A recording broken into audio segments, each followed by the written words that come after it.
ఇది ఏందో అడిగా అటుకి పోవాలని ఇటుకి పోవాలని వాడు ఇటుకే సరిపెడదాంలే ఇంకా.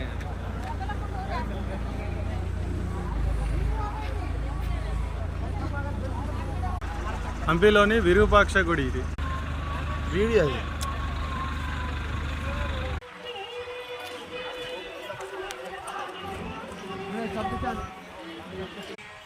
హంపీలోని విరూపాక్ష ఆలయం లోపలికి ఎంట్రన్స్ అయినాము.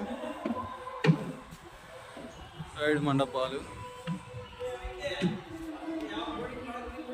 మనం పోయిండే తెల్లవారగట్ట రాణి స్నానం గది గణవిధి అంతా మొత్తం పోయిన రూట్ మ్యాప్ అంతా ఇది. ఎక్కడెక్కడ పోయినామో ఏం కథ అనేది. కమలాపురం